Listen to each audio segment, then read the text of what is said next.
What's going on, everybody? Welcome back to another episode of Blerdkast Live, and happy belated Father's Day to all of the fathers out there who are celebrating. And tonight we have we have such an amazing show planned. We have Fathers in Nerdy Spaces, and tonight I am joined by four of some of the amazing fathers we have here on planet Earth right now. Let's go ahead and introduce our special guest this week. Let's go ahead and go to my right. Let's go to my right.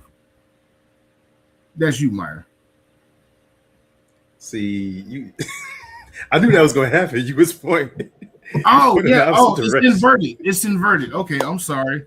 It's all good. I was like, when you didn't say a name, I'm like, damn it, he's talking about me, even though he's pointing away from me. All right, what are we doing? Am I introducing myself? Is that what we're doing? Yeah, introduce yourself. Go ahead.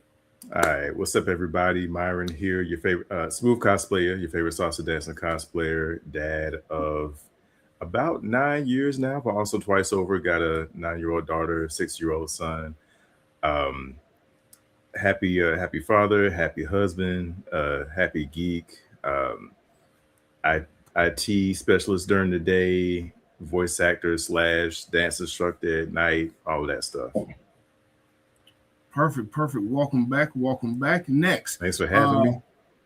No problem. But next, new guest to the show, Dr. David Washington. Why don't you go ahead and tell everyone about you? Thank you, Mark. So let's see, Dr. David Washington. I am the author of the graphic novel Black Defender of the Awakening. Again, happy Father's Day to all the fathers, to all the husbands, to all the brothers that keep holding it down on a daily basis and show up. Let's see, background in my professional career, I'm a consultant, trainer, and attorney. And in this space, an author of a book, Black Defender of the Awakening, my first graphic novel, which very happy to say is now being adapted to the animated film that will be released in Atlanta next year. So all is going well. Literally, we got back from a book signing tour in New Orleans, and I'm happy to be here tonight. Awesome. Welcome to have you. I have a funny story about how you came about to be on the show tonight, but we'll get there. Let's go ahead and introduce, I don't know, how can I say this? A new father for the fourth time, but this time it's a little bit different. Let's go ahead and welcome Husky Hokage. I appreciate it, Mark. Yes, I'm Husky Hokage. As Mark is referring to, I have 4 kids now.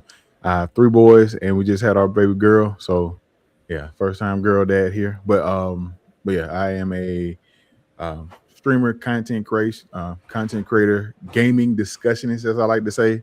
I don't really like to say yapper because sometimes you yap and don't know what you're talking about. And I think I know what I'm talking about for the most part. So I say gaming discussionist. I am a create content centered around gaming. We talk about gaming, try to create a positive space for gamers of, primarily for, it started initially as for Black gamers, and then it branches out to everyone or whatever the case may be, to make sure we have a positive space where we can talk, where we can discuss, we can have discourse respectfully, things like that. But yeah. Perfect. Welcome back to the show. And I know you haven't gotten any of this, but we're going to get there. Last but not least, S.Ceezy. Go ahead and introduce yourself. What's going on, guys? As you guys know, I'm S.Ceezy. Usually during the day, I'm a father full-time now. Recently got off the job working on a actual VA to get my disability on that due to service-related injuries, but we're not going to get too much into that. The fun part is now a full-time dad, content creator, cosplayer, and social media personality influencer guy. Perfect. I saw you had a blast at MomoCon. Sorry we missed each other, but we're going to get there. We're going to talk about that. But everybody, welcome to the show. First thing I got to ask, how was everyone's Father's Day? Who's that? It was good. Who's that? That's good. All that. About as good as it could be with a new baby. So, Ooh, Ooh, Yeah. that's it. That's true. How old now? Huh? So, how old now? Oh, so like literally, she is 2 weeks today. Ooh. I have a 2-week-old, 11-year-old, a soon to be 9-year-old, and a soon to be 5-year-old. So yeah. Wow. Congratulations. Wow. Man. Thank Yes, you. How's congratulations. the sleep coming? Get your sleep, sir. Get your sleep, You man. gonna, he ain't gonna How? get none with that newborn. Yeah. How? I don't miss those days. Yeah. Now, are the older brothers like stepping up and helping out? They do what they can. They still my oldest, he does a pretty good job as far as kind of, coming in and helping. My middle my youngest son, he just be everywhere. He's 4, he's going on 5, like he just be everywhere. And then the other one, he's like, he'll come look at her and hold her, but that's really about it. If I need something, if I need him to do something, he'll show up. But like, yeah, he'll come look at her and like, okay, I'm about to go back to my room now. So Gotcha. Now, we all were sitting here kind of joking about Father's Day. All y'all said your Father's Days were kind of meh.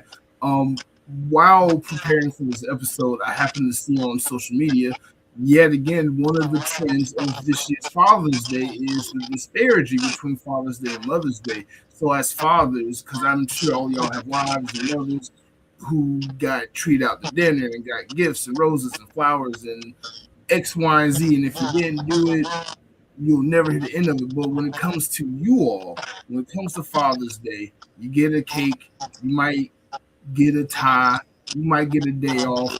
But does that disparity, does the fact that in this country, we as a society neglect fathers who are there on their day, does that bother any of you, or is it kind of like a trade-off thing? If I could say anything, I'd say being a dad, because I have 2 kids, same mother. I'm actually married to her. Been married now for about almost 14 years. Been married, and both of my girls are autistic. Being a father is one of those thankless jobs. It's like you don't look for the, hey, good job, you're doing an amazing job, Dad, but it's like you're expected to do what you're supposed to do for your kids. So it's one of those, I guess it's a trade-off. Like, as long as you know you're doing a good job as a man and as a father, then that should be enough. At least it is for me. Okay. Yeah, I agree. I've been married almost the same amount of time, coming up on 12 years in September, 2 kids. I want to say all 4 of us are probably some level of undiagnosed neurospicy, as my wife says it, but high functioning.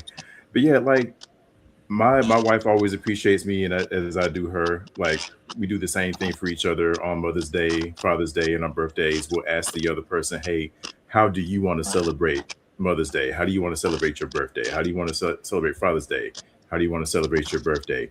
And we all pretty much say the same thing, like, you got the kids today. So we both get about at least 2 days out the year where it's like, hey, you got them all day, I'm responsibility free, and that's how we do it.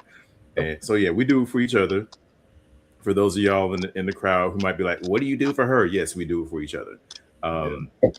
If I stay off the internet, which I've learned to do, I have a good Father's Day. Like, nothing bothers me. But if you take a peek at the internet, you'll see all the craziness. And some people, they got a right to. You might have a mother or a father who's had a hard time with their parent relationship. Like, you're entitled to that. You handle it how you handle it, but you also get the, oh well, don't forget the single mothers on Father's Day. And I'm like, You have a day for that. right.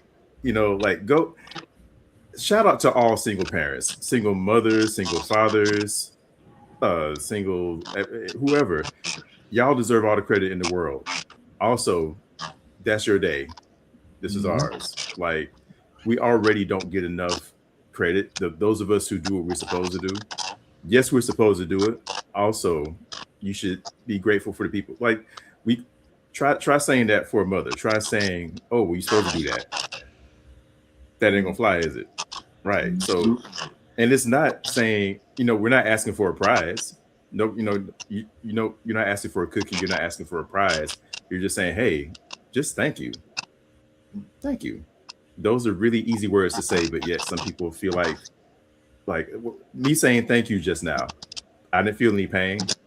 I didn't feel any like convulsions. I didn't, nothing happened when I said thank you just now. It's an easy word to say. So like, why not say it? But yeah, like if you're a single mom, if you're a single dad, go extra hard for that weekend. Make a whole week out of it, but don't try to take over the other day. But for my Father's Day, I agree. I'd say it went really well because actually I was traveling on the road for work and I came back home and my kids had surprised me. Like I'm walking through the door and there's this big package waiting on me there, all gift wrapped. Now my boys were home, so I've been married for 28 years. I have 3 children, and I gotta tell you, and also one of those children, our girl, is a girl, and as a girl dad, you really, pay more attention. You have your little girl, as you're going through it with your new girl, with your new child, you're gonna have a level of attention to her that you don't have to the boys. You're gonna let those boys play with fire. That girl, you won't let her do anything.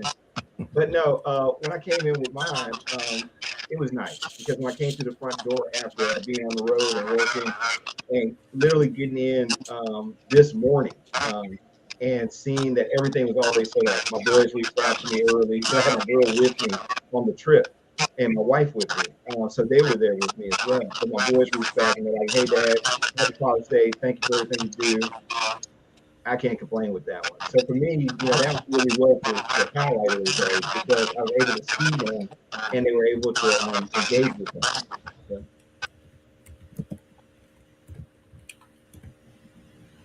So. I will say, just like I kind of ditto what everybody else has said so far about just Father's Day, and as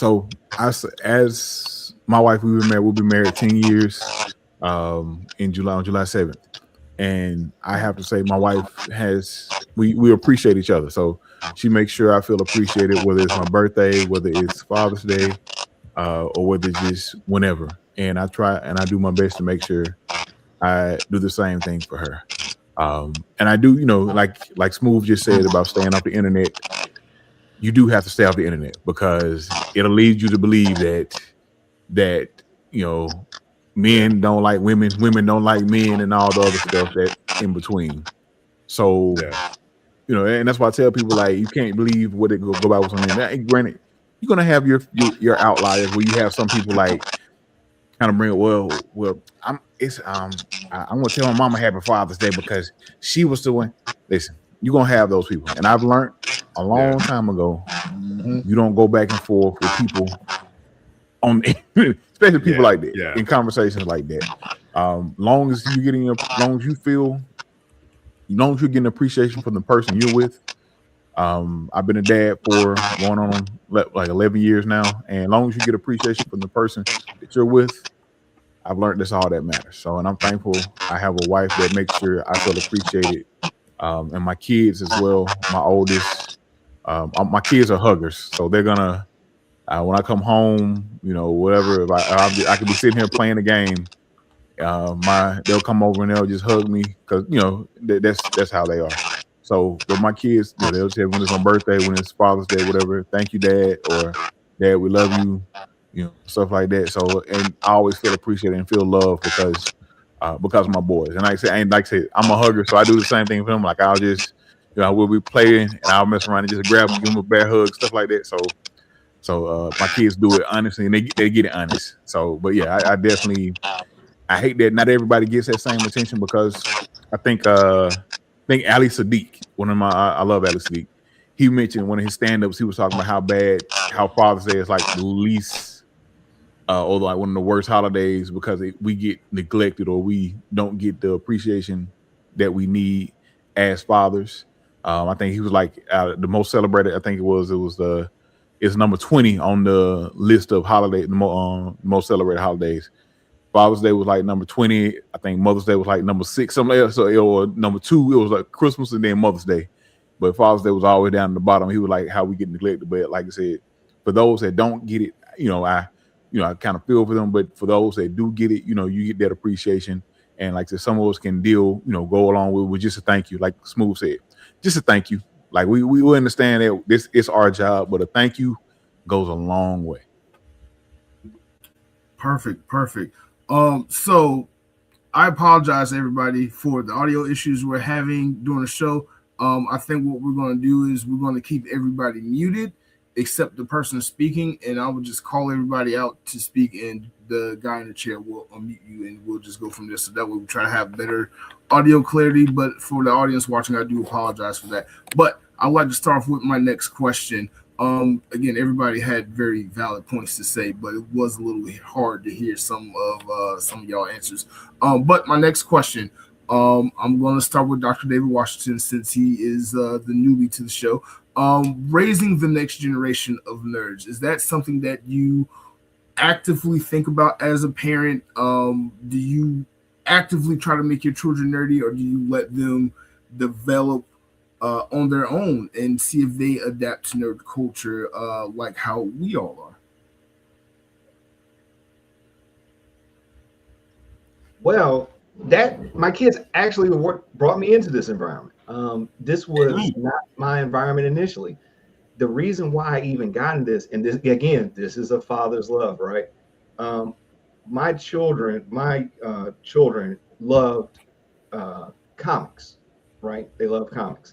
And the problem that I kind of started coming across was that there was a negative impact that was coming about because they were not seeing themselves represented as well within these spaces. To the point that with one of my youngest, he was inconsolable one time when I came home from work. And like, I'm talking with the missus, I'm like, what's going on with the boy? And she was like, hey, he is having a moment here. And he had a TV show that he watched fanatically. But he was like, I can't be that main character because that main character is white. And I'm like, oh no. Oh no. Oh no. See, this is where like a lot of things hit me all at once. My academic training hit me at once. My fatherhood position hit me at once. I'm not gonna let this happen. My kid hit me all at once. So I'm like, the Clark experiment, if you've never heard of it, it was kind of new to you. This was the experiment about the white doll. Which is the better doll, the black doll or the white doll? And it goes to the idea about what you see in media and what you see in your environment, and how the dangers of segregation affect a child's psychology. This is happening in my house in real time. And I'm like, oh no. We're gonna grab this. Yeah, we're gonna grab this. So literally, for my kids, it brought me into it because I didn't want them to feel like they couldn't see themselves. And in fact, with my son, of course, you give him the speech as that, hey, you can do anything you want, everything is possible, everything else of that nature. But when you for real look up, where is his representation? Like, where are the people that look like him? Again, y'all are well versed in this. You're even more well versed than me, and thank you for letting me be on the show to just talk with y'all about it. But as you saw with DC in the last 1,600 days, not a main character of color, black character in the canon, right? And so when I got in this, my kids brought me into this because of the fact that the representation wasn't there. And as a father, I said, that was literally my call to action. I'm like, oh, I got this. So I said, I have a deep action lexicon. I know how those go. I literally went to Ollie's, bought a bunch of comic books off the shelf and started reading them on a weekend. I'm like, I'm gonna get this done. So I'm in here reading through them, going through everything else, pull some scripts offline, started getting after that. Like, oh, we got to get that too. And just like I would be if I was writing a legal brief or a dissertation or a research paper, I just leaned into it really hard. And that's what brought it forward for me. And now, 2 years later, being able to see the manifestation of what that work looks like and the effect it is having. Like, one of the great things I'm getting to see, not only did it was something that was good for my children to be able to see themselves in the narrative, but other kids this weekend, seeing some of the young people that were excited and came up to the tables and came up for their autograph, and how excited they were to see that, hey, the black character in this story is not a sidekick, is not an offshoot, he's the main character of the story, and everyone that's in this story looks like them, from the people who assist to people who aid to everything. So they actually brought me into this. My kids brought me into this, and so I stayed in because I'm like, hey, it's not only that my kids need this representation, but other children need this representation as well. And I've been very pleased to see that outcome. So that's where, again, as a father, there's this thing in you that you don't want to see your child hurt. You don't want to see your child unprotected. You don't want to see them in a position like that. And for me as a father, I said, oh, I can make that happen. This is that thankless part of me. And a father will lean into something because he knows that that's what his children or his family needs, and he'll just suck it up and get into it. And that's legitimately what I did. I was like, because again, I didn't read comics growing up. I wasn't a part of the culture. And so I had to get up on it to be able to get into space with it. But that's the sacrifice we make as fathers. Interesting. That's very interesting, and kudos to you for taking up the nerdy charge like that, buying like a bunch of comics in one weekend and just trying to catch up. You got a lot to catch up on, but I hope you enjoy this journey you are on. You and your kids are going to enjoy just being nerdy.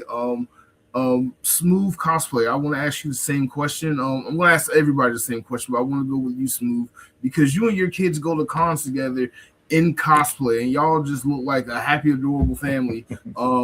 So I definitely want to ask you this very same question. I forgot what exactly was the question again. The question is raising the next generation of nerds, especially Black nerds, and is it something that you did intentionally, like you had the foresight, I'm finna have kids, I'm going to imprint nerd stuff on them, and we just finna go? Or was it like Dr. Washington just said, it was something that just kind of happened by circumstance? It was a mix of both. Definitely, wanted to make sure I exposed them to.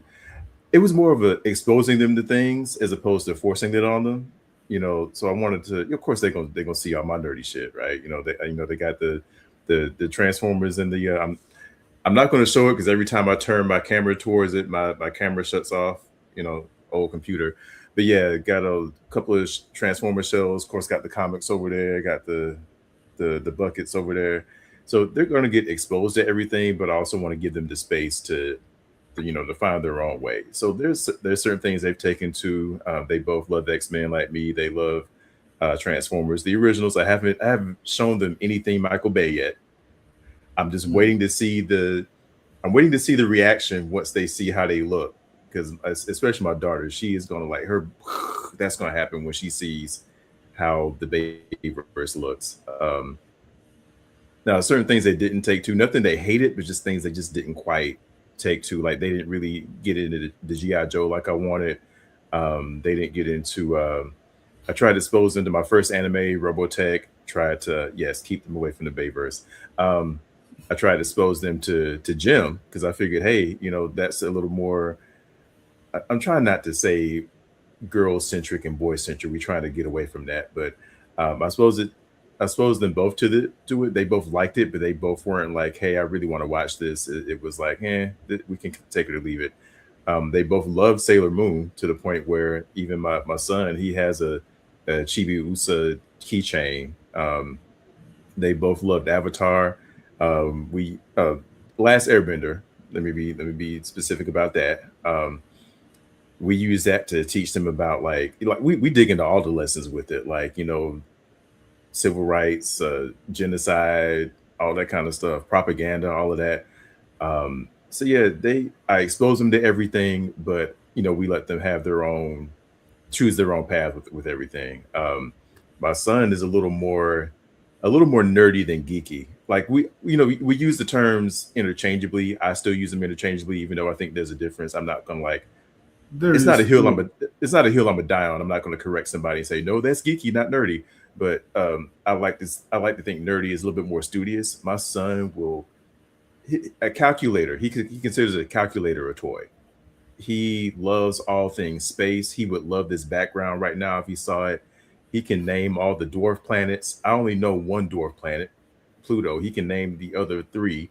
He knows about exoplanets, like the planets that are outside the Milky Way. Like all of that. Like he loves geography. He loves he'll sit there and draw a state and then draw the county lines in a state and then color them all. It looks like a freaking stained glass window of Georgia sitting there. Like, so yeah, he loves all the like nerdy shit. So I'm just like, you know what? If you find joy in that, run with it. I will be behind you and support that. So do I get a little disappointed that they don't fall into everything I like? Maybe a little bit, but it's not a huge deal. I want them to, I want them to like my stuff, but I want them to find their own stuff too. So I'm just show it to them. If you like it, you like it. If not, go do your own thing, and I'm gonna support it. Awesome.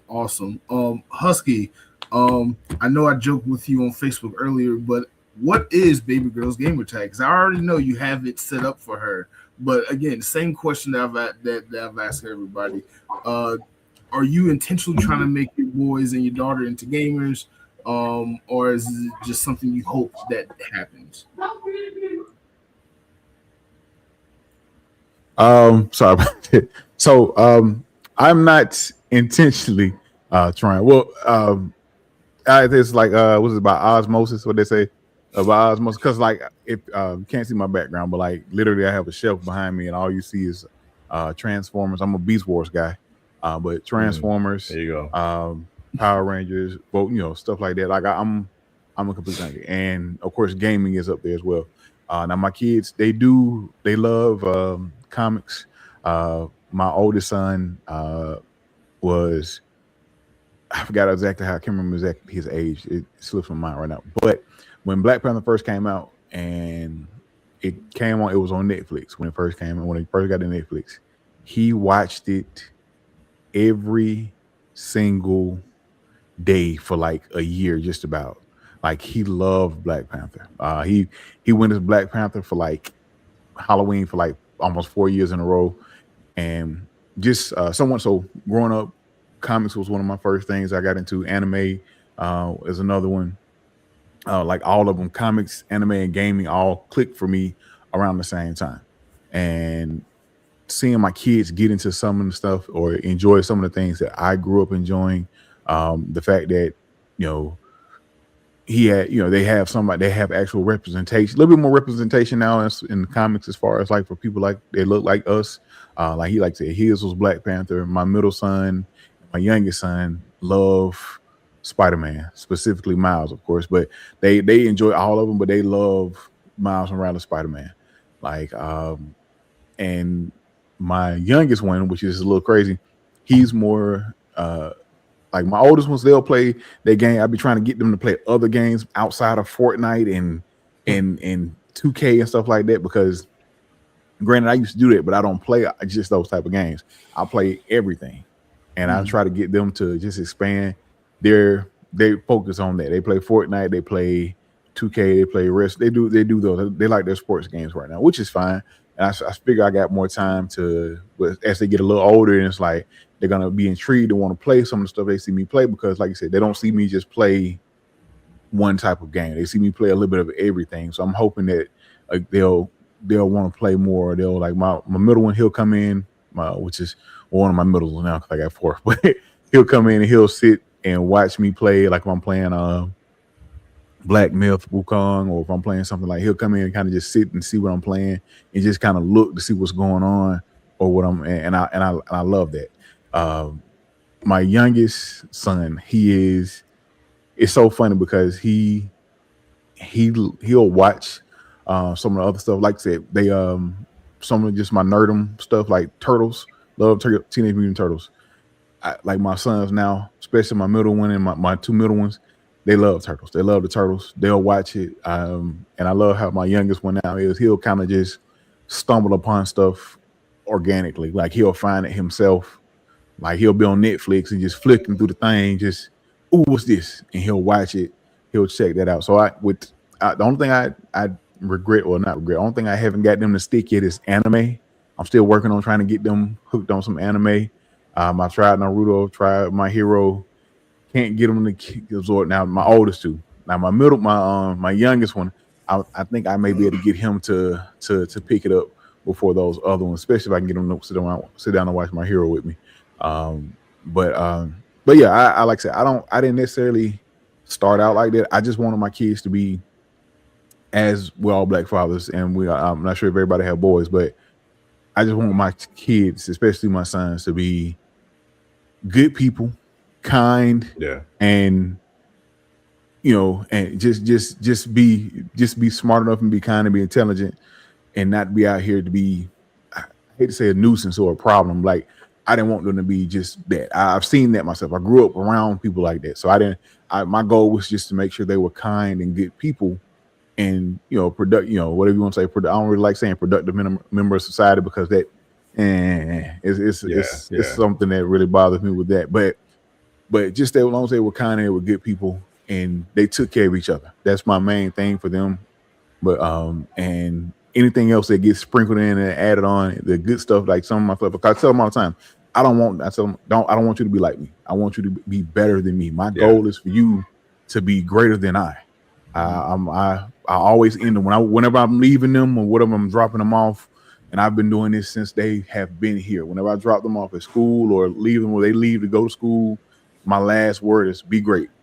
I always tell them to be great, because I always want them to be better than me and to do more than I did. Like, don't just look. You can set me as your base or whatever, but then you need to go up from here, because like it's just something as a father, seeing them do stuff, and that's why I try my best to always be present and I always give them the extra. Like I said, I'm hard, especially like with the boys. I ain't gonna say I'm mean. I'll say I'm mean, but I'm hard. But at the same time, I'm not too hard to where I don't hug them, I don't kiss them. Like, I kiss my kids. I kiss them on the cheek, kiss them on the head. I do all of that, because I feel like as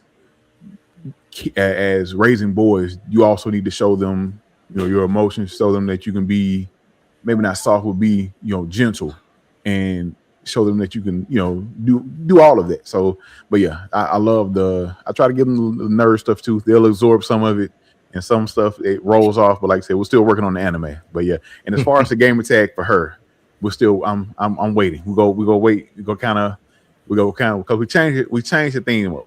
So just real quick. So before I was the Husky Hokage, my main thing, I was the bearded panda. So all my kids were something panda.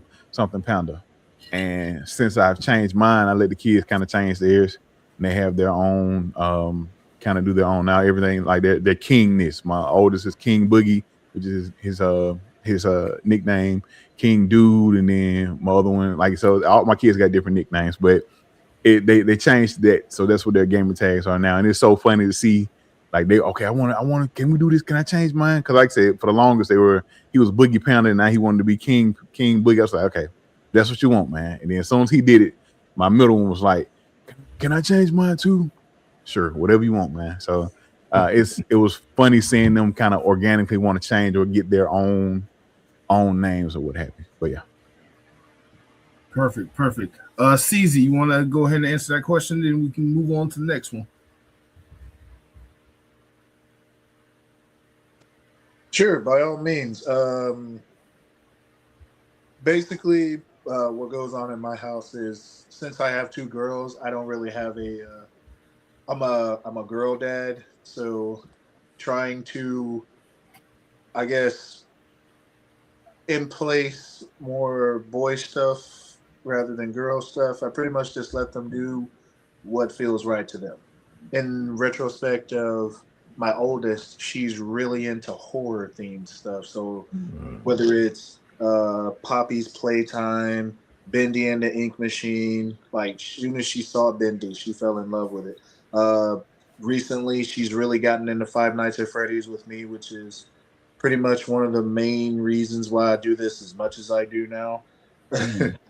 And she is definitely a horror fan, because when I was coming up, I was a big into horror when I was coming up. Jason, Friday the 13th, different things like that. But as I got older, I wound up meeting my wife in high school, and she wasn't into any of the scary stuff at all. So once we wound up having children, I moved more toward kid-friendly options, stuff that wasn't as scary. So hence why once Five Nights at Freddy's dropped, I was hooked on that from the beginning. And it didn't take all of 2 seconds for my oldest daughter to watch a Markiplier video, and she was on the bandwagon. So my youngest is pretty much, she's all over with whatever she likes. So it's like, as soon as she sees her big sisters into it, she's like, "Oh, I want to do it too." But organically, for both of them, I don't force any of it on them. It's around them. They see it. I wear my nerd on the outside, and I wear it proudly. There's literally an arcade system sitting in, like, an arcade cabinet that has Pac-Man and all the old games sitting in my living room, and they can play that whenever they please. So right next to that is where I have all of my setups for my cosplays and stuff. So they literally have access to that. They can touch it. They can be like, "Ooh, I want to wear this helmet today." I was like, "What are you going to be today?" "I'm going to be a Power Ranger." And if I say Power Rangers, they automatically go to Mighty Morphin, because that was the first Power Rangers they saw. Like, they literally came in, I think it was a Saturday morning. My oldest was 9 and my youngest was 4. They saw me watching an episode of Mighty Morphin Power Rangers, and they both just sat down and watched. Completely quiet. I didn't tell them, "Hey, come here." They just came into the room and sat down. I'm like, "Hey." They're like, "Hey, what's this?" I'm like, "This is Power Rangers." And since then, they've been hooked on Mighty Morphin. So they don't know any other. They know of other Power Rangers, but they immediately recognize Mighty Morphin off the rip. So, which is what we have in the plans right now, since my oldest is into horror themed stuff and I'm trying to be more kid friendly with my cosplays. The goal, and Husky Hokage might know this game, we're going to be doing Big Daddy and Little Sisters from BioShock. Ooh, that's nice. So That's nice. So that is the goal family cosplay that I'm pretty much working on right now. So just imagine, if you haven't seen me in cosplay before, I am 6'4". If I'm wearing my animatronic suit, that thing is like easily 7 feet tall. Ooh. Ears and just the head, it's like 7 feet tall. So just imagine the Big Daddy from BioShock, the fat one, the one with the big dome and the drill on the hand. Imagine that walking, stomping around MomoCon, DragonCon, and you see these little girls wearing these tattered blue dresses with a giant syringe in their hand saying, "Daddy, Daddy, Daddy." That's literally how it's going to be. Yeah. That is gonna look so dope. Yes. Because like your cosplay, is, oh my god, your cosplay is insane. We're gonna get into that though. Quick question for anybody who want to answer, because I know everybody kind of has their stuff. But how do you keep your kids out of your stuff, your collectibles, your comics, your toys, your autographs, your cosplay, whatever it may be, your camera gear, whatever? How do you keep them out of it, or is it just like whatever? If they're into it, they're into it. Just go for it. Fortunately, I have a wife suggested and wife sponsored man cave. She, until before we're renting a house right now, and we were in apartments before, so the geeky shit had to be in the common areas. So she just kind of put up with it for that time. She's always been very supportive of the hobbies. Don't get me wrong. She's like, she loves that I have the Transformers, the comics, the games, and everything. But she was like, I want it out of the common areas. So as soon as we got the space for her, she's like, "This is your space. You can have this." I'm like, right. But yeah, so I just keep everything down there. And even with that, like, there's some stuff that's still, like, there's some Blu-rays and DVDs that are upstairs. One, they're back in the corner, so in case other of their friends come over, they can't get to them, but they know they don't touch daddy stuff.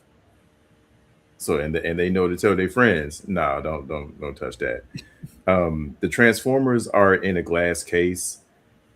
Actually, not even for my kids. My kids have never bothered me about it. It's other people, because I know from in my bachelor days, me and my roommates always had the same circles of friends. I used to have the collection was a lot smaller back then.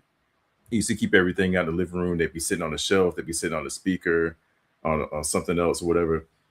My roommates was cool about it, but our friends, sometimes they would come over, and sometimes they come over and I wouldn't be there. Yeah, and I come home, And I'm not meticulous about a lot of things, but I'm meticulous about my Transformers. My Transformers and my games, because my games need to be in the exact case and in the case at all times. If it ain't in the case, it's in the console, vice versa. And they're going to be in the right case. You're not going to see 2K in the Final Fantasy case. It's not going to happen. Anyway, I would come home and I would see this figure is halfway transformed because somebody tried to transform it, and they would give up. This other figure over here that only stands up if you pose it the right way is now laying down because somebody messed with it. And I was like, no, y'all lost your privileges. That will irk me so much. Yeah, it did. So from that point on, they always stayed in my bedroom. But then once I got married, my wife was like, hey, I'm cool with the collection. It just needs to be nice and neat. I'm like, you ain't got to tell me nothing. So we got 2 glass cases with the door on it. So that way, usually that deters people.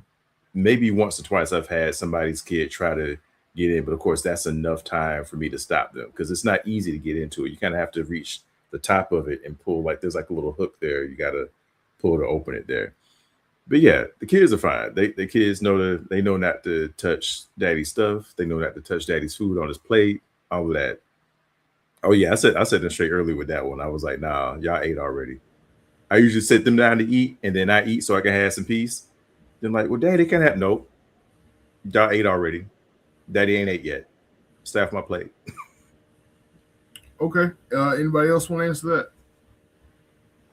Well, for me, my kids are older now, so I don't have to worry about it as much. It's not, and again, I don't have that much stuff going into it, so it's actually been me looking more into their stuff to try to figure out, learn more about what's going on and get everything in place. So, but most of the time, it's been this issue of most of my stuff is already in my own space, in my own area. In fact, the comics that I collected for the researching of this process to get everything going has stayed in its own place. But with them being older now, my oldest is 19. The next one's 16. I have a set of twins in there, so everybody can understand instructions with little to no issue. Like, hey, don't do that, and everybody's good to go on that one. So the real problem is me being in their stuff to figure out more about what the culture is going on and what's how to pull things forward. So it's actually been on my side dipping into their stuff to figure out what's going on. Now, I'm sure you gotten a couple of phone calls like that. I know you got my comic. I know you got my game. I need that back ASAP. Oh yeah, well everybody's in the house, so it's easy. So I look through and like, okay, everything's good. Because like my oldest son, he has a like a collection of, and you can tell like this is his thing. Like this is the shrine of comics. So it's like lined up. Everything is it's actually in this elevated kind of like envelope holder.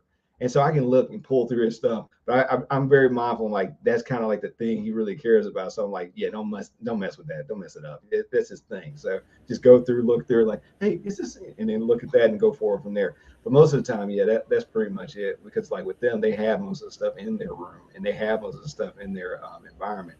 And now they've moved over into the gaming part so much that they're sitting at their consoles all the time, playing the games and everything else like that. So it's just an issue about everybody's in the house, so nothing goes missing. Nothing goes missing. Okay. Since you are the newbie to nerddom as a whole, I am curious to know what are you personally gravitating towards in all of nerddom? Like what fandoms or IPs are you just like, okay, I'm just hooked on this because I got to see this through, and you fanboy about it?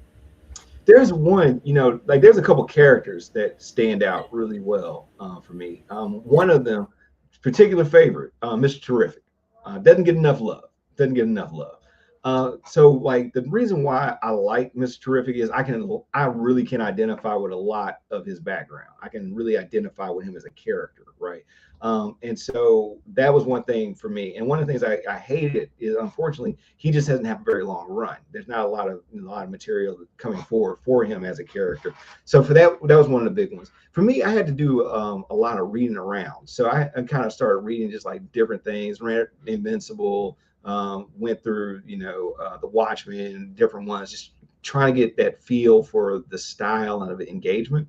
But the one that really kind of stood out to me was Mr. Terrific, because as a character, again, I can identify with a lot of things that he brings to the table. Again, like with me, not 17 PhDs, but PhDs, law degrees, MBA, MSA. I got all those, right? Those are things. I have 5 graduate degrees, 4 graduate degrees, and a license, and I'm licensed to practice law in several states. So with that being said, or jurisdictions, with that being said, I instantly got martial arts background, clicked it. The other part was like my military background that also kind of aligned, even though Mr. Terrific doesn't have that, but again, all that just kind of like lined up for me. So as a character, I was like, oh, that's my dude. That's my guy right there. That's my guy right there. I like Black Panther. The thing with Black Panther is that it's kind of pulled out of the reality of the world, because Wakanda is set up as this fictitious African nation, but it doesn't give an idea about like what that looks like if you had to walk that out in real time here in the world.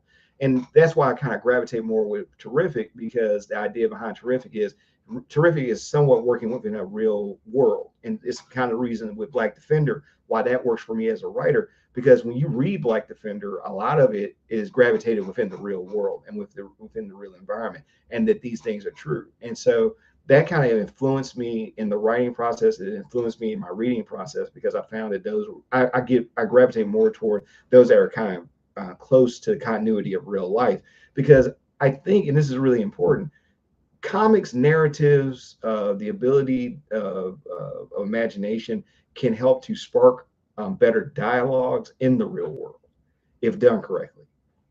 So like, and again, I'm not trying to pat myself on the shoulder too hard, but one of the things that I have gotten a constant commentary about is that the way I explain some of the social concepts, such as like privilege and human trafficking, that wound up messing up. No worries. Human trafficking, or the process of what it looks like to be Black in America, or what it looks like to be successful Black in America, and what that looks like in real time. The number one commentary I've gotten from a lot of people inside of our race and outside of our race is, I never thought about it this way. One of the nicest ones that I got a call one time from a white gentleman that had read the book, and he said, as a white man, I have been walking around here, and for as long as I've been alive, I never really understood the concept of privilege. But after I read your graphic novel, it completely made sense to me. I got it now. And that part for me is where I think like geek culture, nerd culture has an opportunity to do something great, because a lot of times you can teach people through a narrative and an example that allows them to be able to see it without the angst of, are they talking about me? Right. And to have that dialogue with people in a way where it's like, oh, okay. Oh, I can see that. By putting it on like a villain, or putting it on like a superhero, or putting it on some fictitious character, it provides that kind of psychological safety that, okay, they're not talking about me at this point. They're talking about this situation. And then as I read the situation, I get it, right? And so that's the one thing with like nerd culture and geek culture. And one of the things I actually absolutely love, because again, I've written in other environments. You don't get this license. You don't get this free license to be able to really be able to do some things that write an academic journal, couldn't do this, couldn't engage this way. But it gives an opportunity for that dialogue that, again, you don't have. Ooh, I muted myself. That's awesome. I'm happy that you were able to get so much out of just becoming a nerd in such a short amount of time. I do want to ask everyone this question. I do kind of want to ask this because a lot of you a lot of your answers have been kind of hinting at this, so we might as well just talk about it, get the rip the band-aid off, if you may say. As a Black man, all of you are Black men, you're raising Black children, Black boys, Black girls. We as Black men in this country, especially in the father department, for no reason, none of our own reasons or whatever, or anything that we have done, but have a bad rap of fatherhood, of being a father in this country, raising children, things of that nature. So I want to just raise this talking point to the panel. Being a Black father, the stereotypes of the Black man not being around, not being able to provide for his family, all those things, versus the fact that all of you are present fathers, raising the next generation. What generational curses and what stereotypes are each of you trying to break within your own families to get this rhetoric out of the dialect or the mindset of today's America. That makes sense.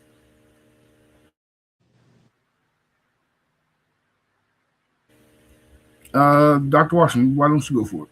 Okay, so for me, I was very intentional about fatherhood, super intentional, because of the stereotypes, because of some of the things I was raised with. And again, I'm being completely transparent because maybe somebody needs to hear this so they can make the next generation work out for them. My dad was not there for me. The concept of calling out to my father, like, "Dad, help me," that was foreign to me because he was never there. I did not have my father in my life, right?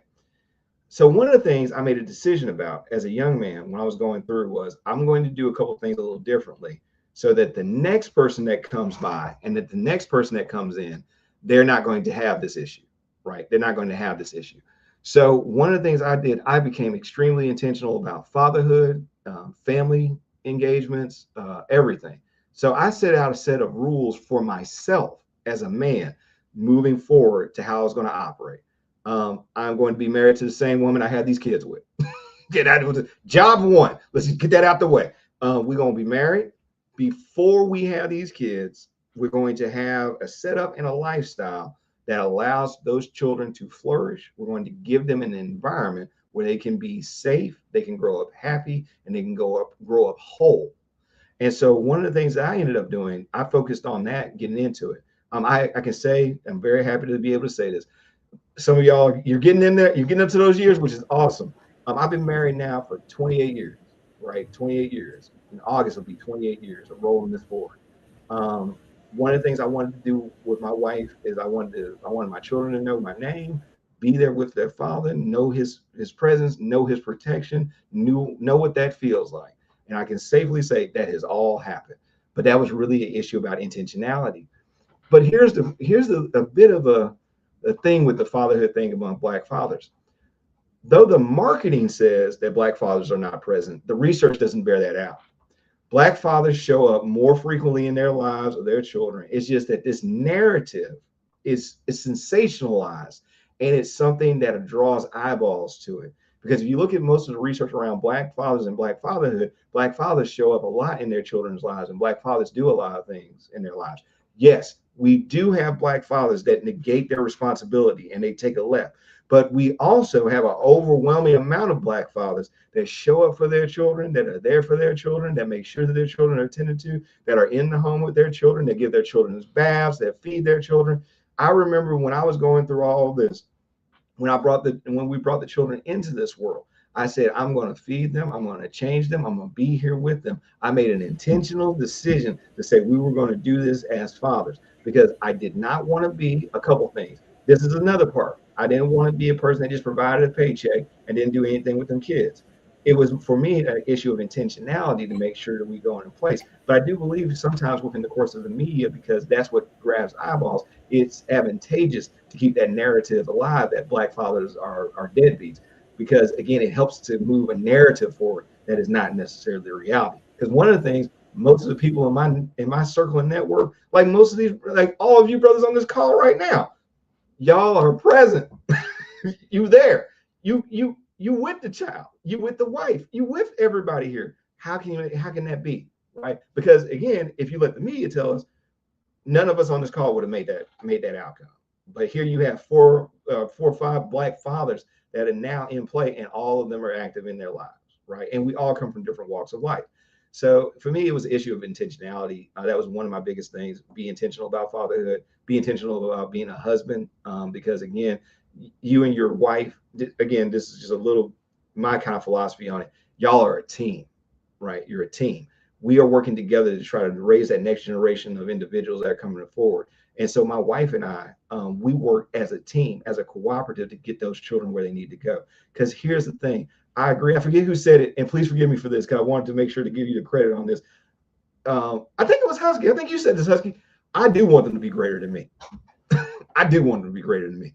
I want you to stand miles above me. I want you to go do something awesome in this world. But I got to set the stage so that I can take so that can take place. I don't want to be the final end. I want to be a line. I want a succession of greatness that comes along behind me. I want you to, we tell our kids this all the time. We expect you to take care of the third. What that means is I couldn't help myself, y'all. So please forgive me on this. With that first son of mine, I couldn't help myself but to name him David because that's my first one. I had to get that branded. That's me. I had to get that in place. So I had that going. Had to get. Okay. I'm not alone. Okay. So when that happened, one of the things we've been telling our oldest son is we expect you to make the third's life better. We expect that of you, right? And it's the expectation that allows for that child to grow in there, and with the support to make it happen. And so we've been really, I've been intentional about fatherhood. My wife and I have been intentional about parenting. We've been intentional about our partnership because we want those children to grow into great human beings. And so, yeah, that's been my take on it. That is awesome. That is awesome. S.Ceezy, why don't you go ahead and take the question next?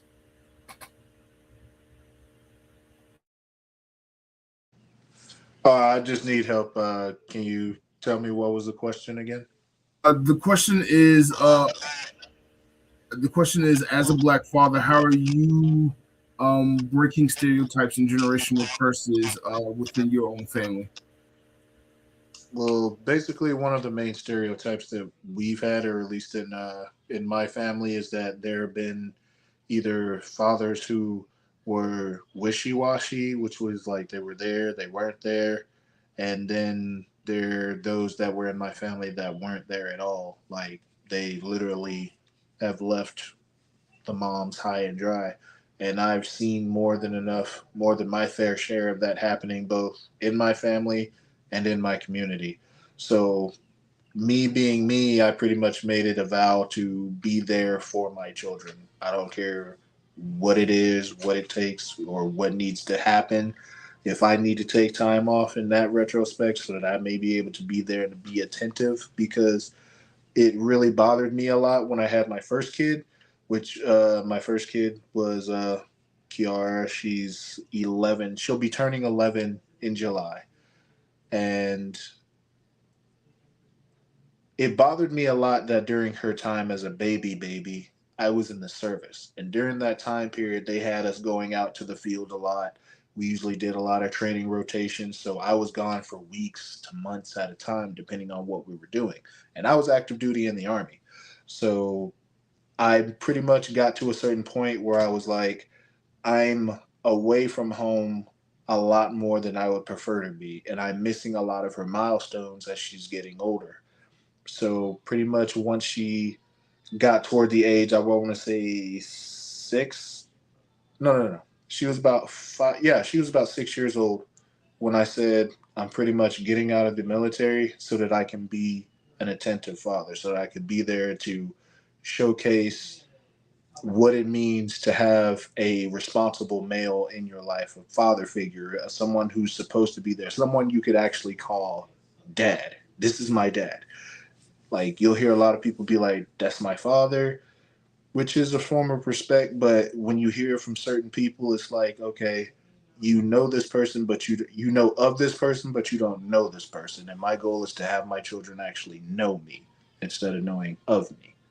I guess if that makes any sense. Yeah, that makes perfect sense actually. Husky, Smoove, any of y'all want to answer the question before we move on to the next one? I'll go after Smoove. You go ahead. Cool. Yeah, so a couple of main points. One, I wanted to show up better as a father to the kids in the sense of like, there's the concept of the household burden, right? A lot of us men are like just so behind with that, and a lot of it isn't our fault, but it is our responsibility to make up that ground. We weren't taught to, you get those questions where like, hey dads, when's your kid's next doctor's appointment? What's their teacher's name? Like, what are their favorite foods? Like, what all that kind of stuff. We could go down the list of all the things that fathers typically don't know, and it's like all that stuff is on the mom. You got dads who, if the mom go out of town, she got to give him a whole list of stuff to do right and to make sure that stuff happens. Like, and I'm not saying this to brag. I'm saying this because I want to make sure my kids see something different, right? My wife can go out of town and she can come back and the house won't be a mess. The house won't be burned down. The kids won't have had to go to the hospital or something, right? She can trust that that's gonna happen. If she goes away for a week, actually, a year ago, last Juneteenth, she went to Kenya for like over a week, and she knew she could do that and not worry about what was happening at home, right? So I want the kids to see that dad isn't just a paycheck coming home. That dad doesn't just go to work, come home, and then just don't do shit, right? And I had to work at it. Like I had that mentality in my head, but it was like I didn't know just how much I needed. Like I didn't know how bad the imbalance was, and I'm still working on balancing that out. Like now, it's going well, it's a little bit too well, even to the point where my daughter, I had to sit her down and let her know that mommy does a lot. She was like, "Mommy, doesn't Daddy need a break? Daddy does all of this. Daddy does all of that." And she said it with this kind of energy that kind of implied that mommy wasn't doing shit. And we had to set it straight, like, no, there's still so much that your mother does that you don't see. There's still stuff that I'm catching up on. It wasn't always like this. Daddy had to learn. Daddy had to grow in these areas. You're seeing not the finished product because I'm still not a finished product, but you're seeing the growth. You're not seeing where I grew from, right? So me doing your bath time every night, me taking y'all to school every day, me cooking maybe about 25% of the time. My wife is just better cooking than I am. So we know who has the strengths there, and in some other areas too. They're like, hey, what you're seeing right now, mommy saw the bad version of that. So I need you to understand, daddy, yes, daddy deserves a break. Mommy does too, and daddy's working to make sure mommy has a break so she don't lose her mind. So I want the kids to see that. I want my son to see that no, men don't just do the physical stuff. Men do need to wash clothes, do the dishes, all the other stuff in the house that a regular adult should do, not because of any gender role.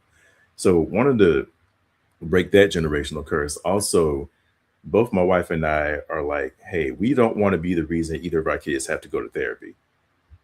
We want to break all the curses and this is no shade to my parents. They did the best that they could do, and we doing the best that we could do. We gonna make some mistakes. We just trying to make sure our kids have a better launching point. We apologize to our kids. We give our kids space to all the stuff that our parents' generation would call back talk when it really was just responding.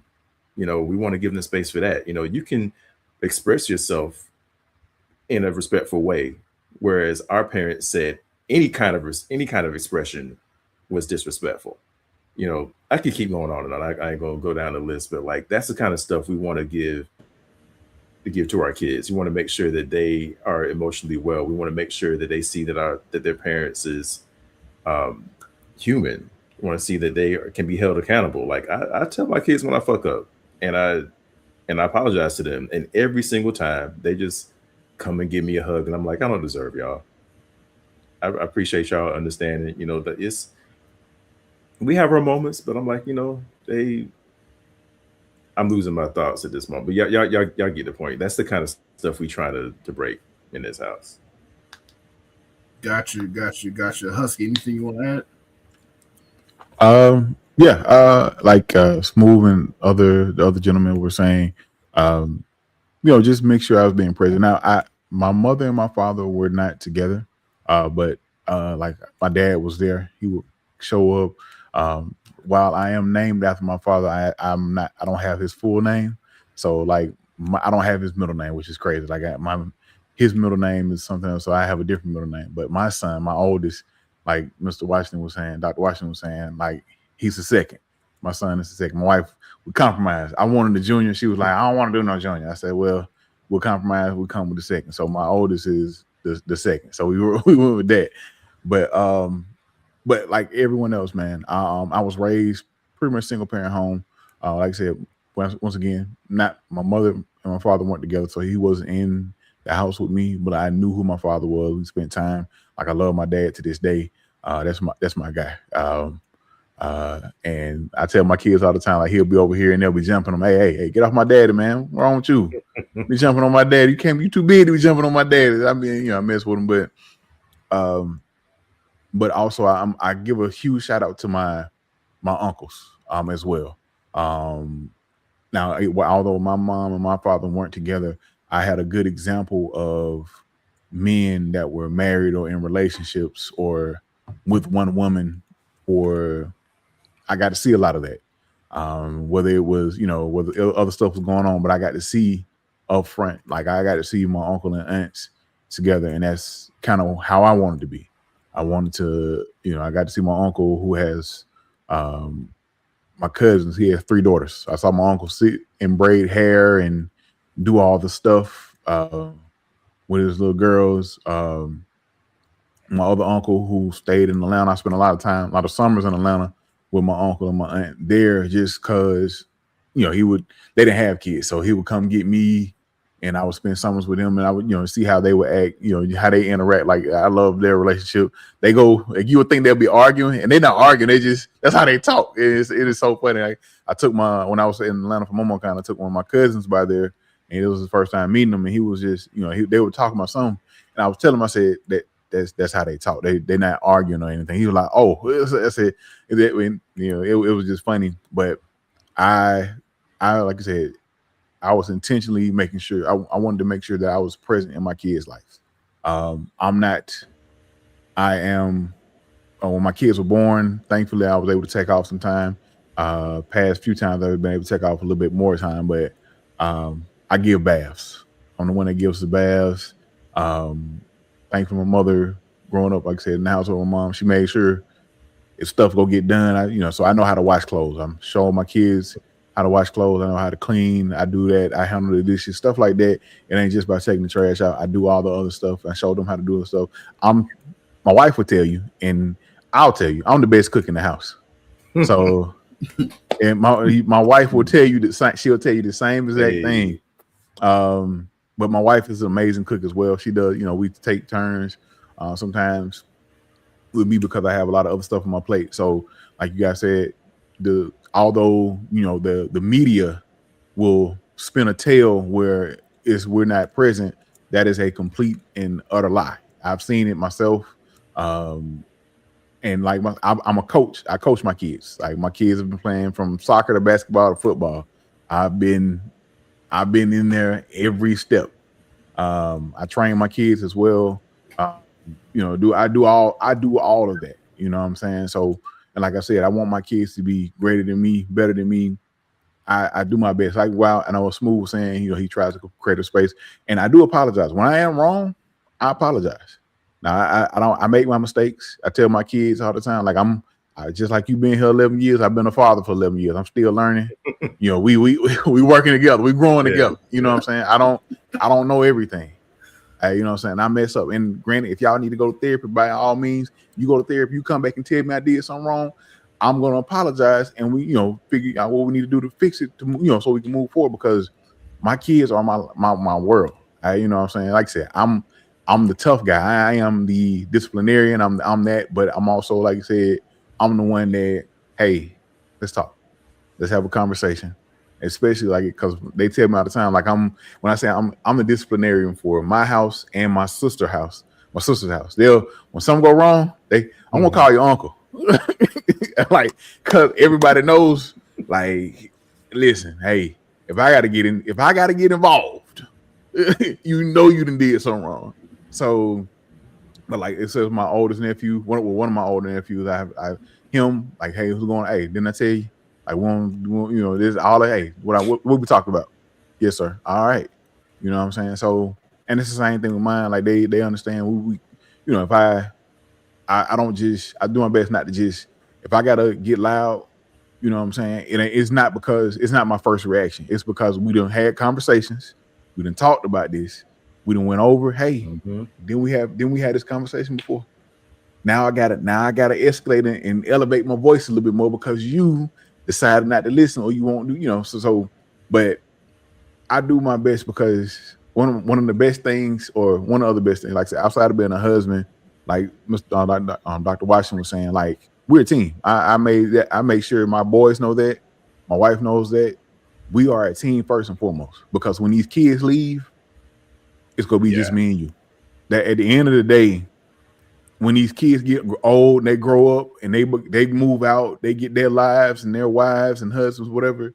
At the end of the day, it's gonna be me and you. So I try to make sure my wife knows that, she understands that, we together, we realize, hey, it's us, it's me and you at the end of the day. And I as raising men, as raising boys, I do my best to make sure they see how I treat their mother. I don't get loud. Like I may get, so I'm loud. I'm a boisterous guy. I'm a big guy, so I tend to get loud, not on purpose, but just that's cause who I am, and or how it comes out sometimes. And like my voice will go up, and my wife, don't yell at me. I'm not yelling at you, but my kids is right there. They'll come in the room and they'll come look, or they'll come where we at, but like I'm not yelling, but I love them. I told them, you take care of your mama. You know what I'm saying? You that's first and foremost. You take care of your mama. You don't mistreat your mother. So I want them to see that. So when they go to grow up and have wives or whatever the case may be, that they see how to treat their spouse. They see how to treat the person they love. Like it's okay. Like I say, every day I may have issues with your mom where we don't like each other for that moment, but it's not one day, one moment, 1 second of this life that goes by that I don't love your mother, and that I don't show how much I love your mom. Same and vice versa. But I do my best to lead by example. And like I said, I'm not perfect. I have my faults, I have my failures, and I'm still growing, I'm still learning. But for my kids, I just hope I set a good example, and I do my best to lead and show them the right way to do things. And I do my best to talk to them. Like I said, there's another way, I think I can't remember who said it. I'm not sure if it was Smoove or Dr. Washington was saying about how back in the day, you talking back. You talking back. And I had a little of that mindset. I had to reset. Like, all right, you're not talking. If you're responding, okay, what did you say? Let's talk. You know what I'm saying? Tell me what you said so we can figure it out, or whatever the case may be. But like, I don't just immediately be like, hey, no talking back. Now it is certain instances. If Vanna said something, you trying to, I don't want to hit it. We didn't already, so that's a little different. But I give my kids an opportunity to respond. Give my kids an opportunity to talk, to give me an explanation. Because if you're doing something, if you done did something and we done went over, so then we talk about this. Can you tell me why you did what I didn't? So I try to break that where it's not an immediately, hey, hush. Like it's not an immediate, don't talk back. It's not that. I give them a space to communicate, because I know, like with my my middle one, he was born during the COVID time, and for the longest of time, he is not the most vocal, he talks, but he's not the most vocal, he doesn't verbalize all the time. So I've been I made a conscious effort to get him to be more vocal, especially when you're talking to an adult, when you're talking to just talking to anybody, because when he talks to his friends, he's loud. He you'll hear him in like 2-3 rooms over. Then they're playing a game. Oh, what? Like you're the loudest person in the house.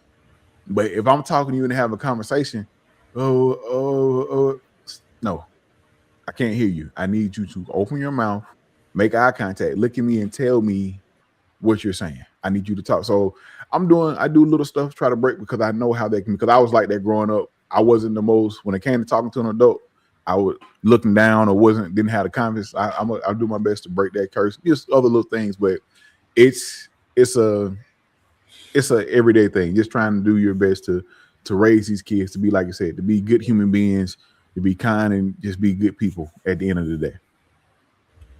Awesome. Wow, everybody gave such great uh, wisdom and just feedback and advice from just that one question. But I do have a couple of follow up questions I would like to ask everybody. But we are nearing the end of the show, so please be mindful of give a lightning round answer in your response for these next couple of questions. But my first question is for the girl dads. Over the weekend, there was an incident at QT in some random state where big and bold and entitled man uh, came in the women's restroom and interrupted a father who was there Mm. with his two daughters, two very young daughters. He did everything right, knocked on the door, make sure nobody else was in there, so they can go and use the restroom. My question to the girl dads is this something that not only that you've had to deal with or currently deal with, but what is the proper etiquette or protocol for a situation like this? How do you handle yourself in that type of situation? I would say you really can't win. So do what is comfortable for you and yours. So I'll tell you what I do. So both my parents were present, but my dad was deployed for a good little bit. He was over in Korea for a while. So my mom would always take me with her into the ladies' bathroom. Like what you expect her to do, right? So and I don't remember any problems happening. So when it came time for me, my oldest is a girl. So there'd be times where it'd be me and her. My wife would be at work or wherever she was. And I just instinctively did what my mom did. I would take her into the men's bathroom with me.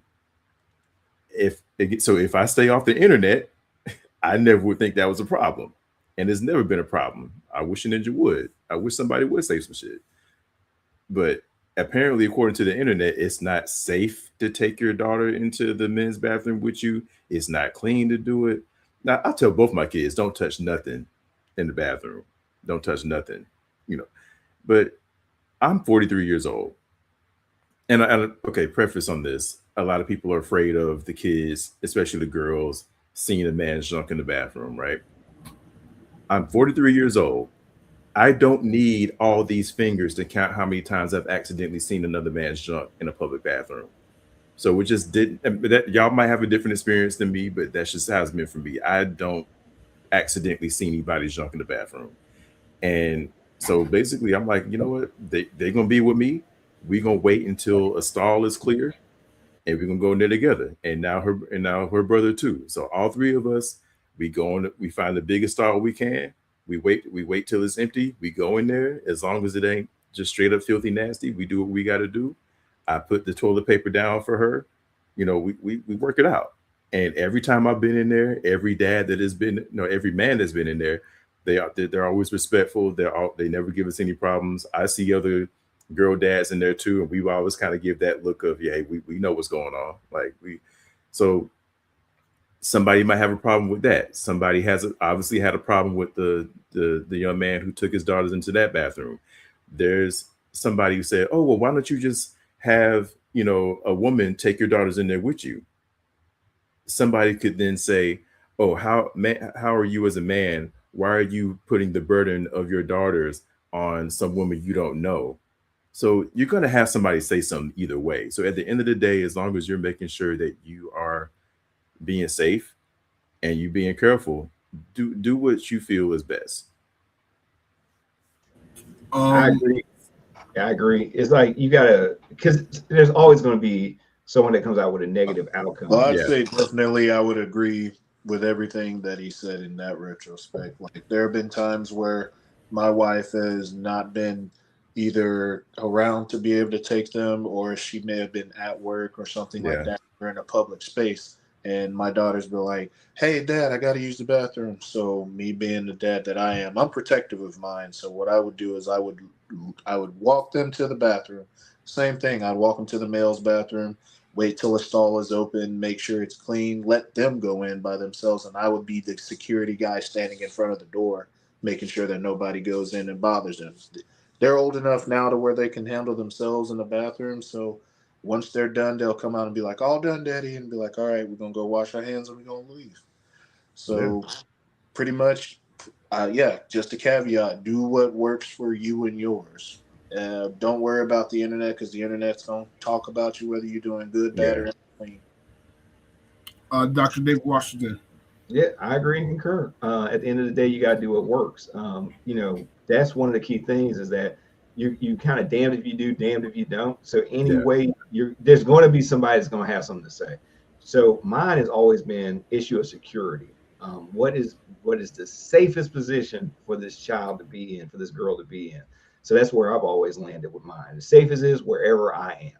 Okay, that's where that falls. So and at the end of the day, someone's going to say, well, that's not the way you should. Well, look, with your kids, you can do that. Okay, do that with your kids. Right.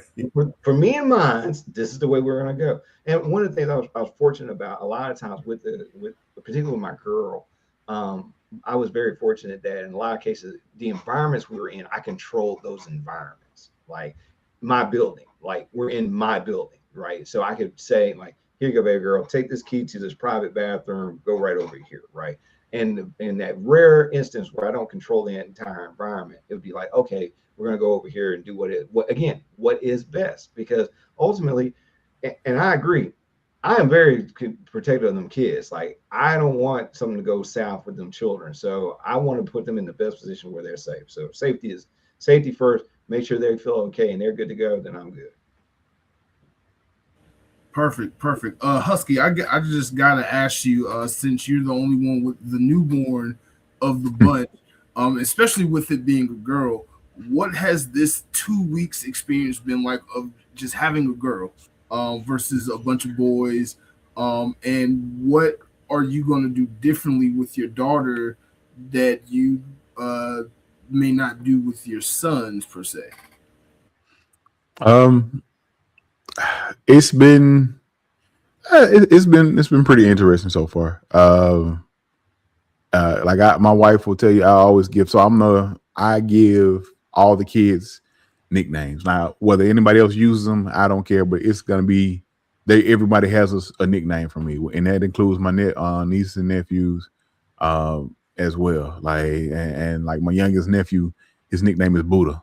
Like nobody else can call him that but me. So if I call him, he go come in, hey uncle, what's up, Buddha?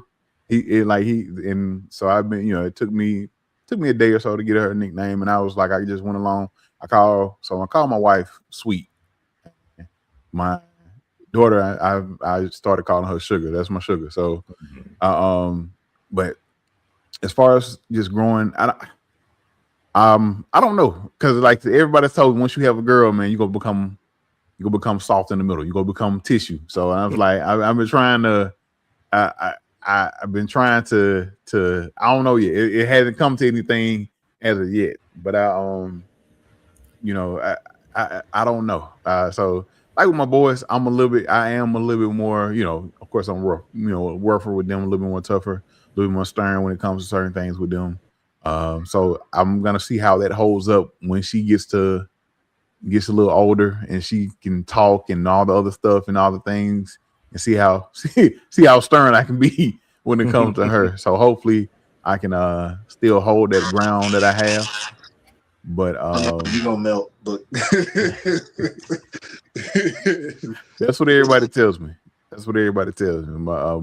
hopefully we can still hold a little ground, because like I said, at the end of the day, my wife is my tag team partner. So but yeah, that's it. And as far as the situation, I saw the situation. And matter of fact, it was maybe like 30 to 50 miles away from where I stayed. It was like Pell City, I think, Alabama. And mind you, none of the people were from Alabama, but I seen the situation. And like everyone else said, do what works best for you. If you can take her into the male restroom and don't have any issues, by all means do it, as long as that child is safe and feels safe. But if you can't, and there's no one in the women's restroom, or they only have a urinal, and girls can't use the urinal, so if there's that's the only option, take her. And if there's no other woman in there, take her in the women's restroom. Do what you got to do. Do what works best for you. as long as your child feels safe and everything like that. Because I think at the end of the day, in that situation, the police got called. Police came and told the guy that called, that wanted him to call the police, he was an idiot, and and to go on about their business or whatever the case may be. But yeah. Perfect. My last question for the four of y'all. Gentle parenting versus the concept of sparing the rod, spoil the child, versus how a lot of us was raised. What is your parental approach to discipline and structure within your household? Do you spank? Are you a spanker? Is that something you believe in? Do you believe in the gentle parenting, the new trend within parents where kids have rights and you can talk about everything and discuss everything? There will be no timeouts and everyone's a free spirit. Whatever gentle parenting is in your mind, what is each of yours thoughts and opinion on the subject matter?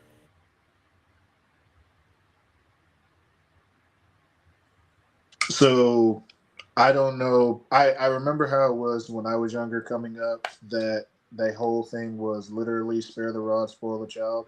So for anything that you did whatsoever, if it was negative, anything, or at least what they thought was negative, here comes the belt, switch, whatever it was that they could get their hands on at that time to get through to you, that what you did was jacked up and they saw it.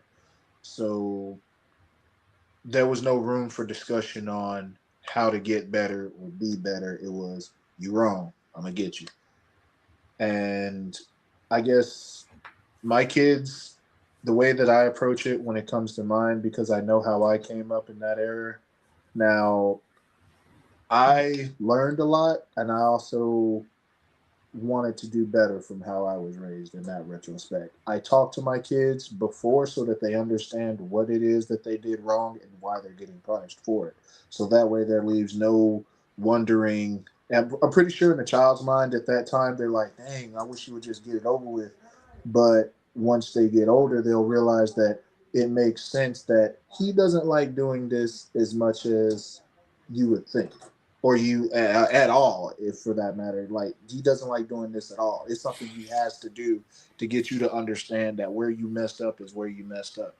So my kids probably think I talk to them to death before I get to the punishment, because in their mind they're like, just get it over with. But when I know that once they get older, they'll appreciate figuring out where it is that they led wrong in that situation and be better people for it.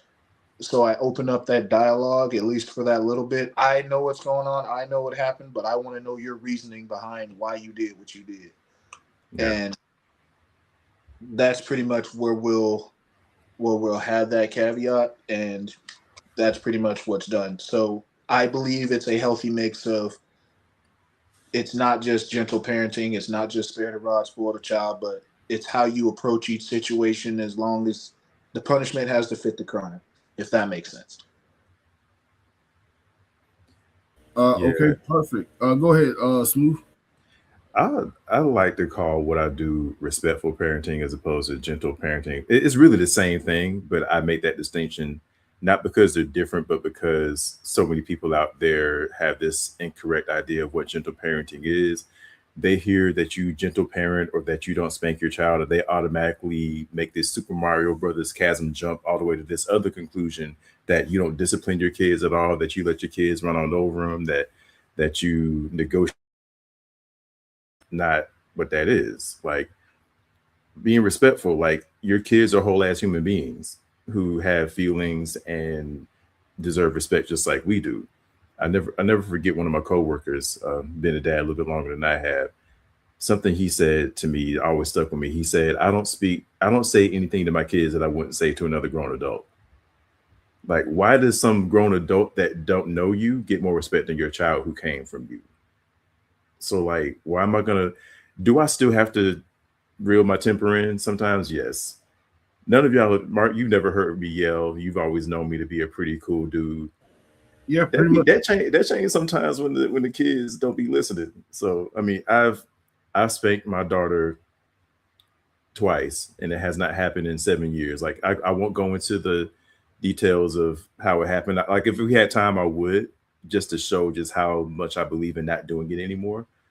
But like, yeah, I'm not trying to do it. Like, if any of us got into an argument right now and one of us tried to like lay hand, it doesn't work. Like, none of us is going to hit somebody unless we expect the fight to happen. Like, that's just not how that works. So why am I doing that to my kids? I remember, who was it? Shout out to Dr. Raquel Martin on Instagram. Something she said once about spanking. I was already on board with this by this point, but it just even sealed the deal further. Anytime you spank your kids, that's your own lack of self-regulation. I'm not saying that to shame any parents, because I have spanked my kids before. I'm not, if you still spank your kids, I'm not trying to tell you not to. I'm not trying to like shame you. I just want you to think like that's you and your own lack of self-regulation when you hit your kids. You not being able to find some other way to drive the point home. Like, I remember, I'm quoting a whole bunch of people. Kev on stage once said, like, how am I going to teach my kid not to hit by hitting them? When you really sit down and think about that, what sense does that make? None at all. So like, and I'm not saying it's easy. It definitely ain't easy. There are times where I want to. I don't come close anymore, but there are times where in my head I'm like, man, do I want to let the old stereotypical traditional black dad out right now? I do.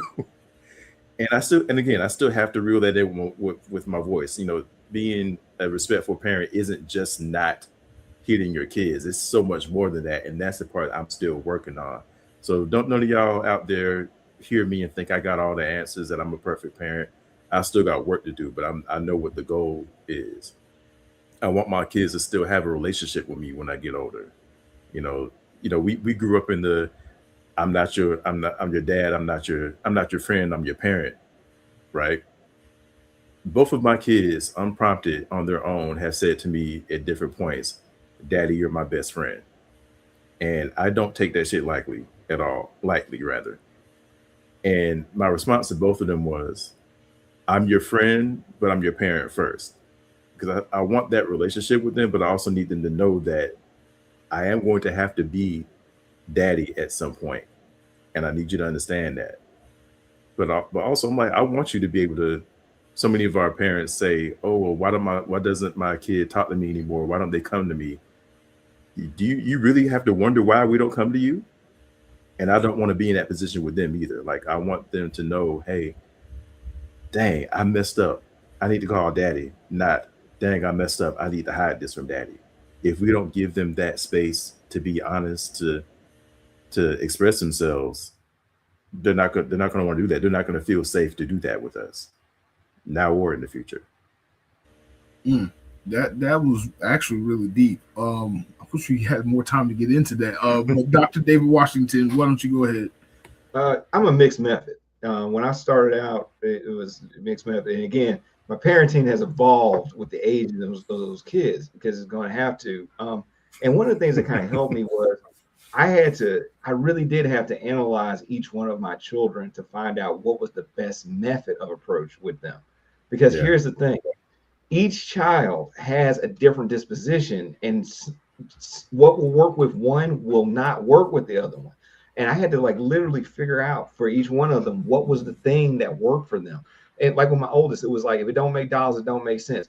Giving him the intellectual argument of, hey, bro, that ain't gonna work out for you financially, or that could be a problem later on. Got it. My youngest one was always an issue around an emotional appeal. So I had to be mindful about like what were the emotions and the feelings and the things that led into an engagement, because that was one of his things. My daughter, that child had been here before. So there was sometimes I didn't even have to explain some things. I'd be like, hey, it'd be like, don't play in traffic. She'd be like, it's traffic. Why would I play in it? So, like it was for her, what I'm saying? This child had been here before. So there was some, I had some moments there. But I really had to, and again, and this is the thing that we as Black fathers are always having to be mindful of. Like, how do we want our children to see us, and how do we want them to engage with us? So I had to do mixed method. There was times where I had to be very hard, very stern. There are other times where I had to engage more of that kind of, almost therapist engagement with them to sit down and just kind of work and triage through the issues. And by the way, did not get this perfect by any long shot, right? Had some successes, but nothing where it's perfection I can. But the thing was, it was a constant trying of finding out what was the best way to get it done, because ultimately when you're looking at it, you're trying to do the best for your child. And I gotta say, and to all you brothers as well, I know with your spouses and everything else, I thank God for the woman I'm raising these kids with, because it was good that we were coming from a good space in the same place, because we were able to tag out when necessary. There were times where she was like, I just need that firm hand, and that's you, and I really need you to walk that. And I'm like, oh, I got that. Tag. Oh, I got that. Here comes the hammer. I got this. But then there were times where it was like we had to take a different approach, and it was like, hey, we need that gentle giant kind of engagement, or we need that softness from mama to kind of help them move forward.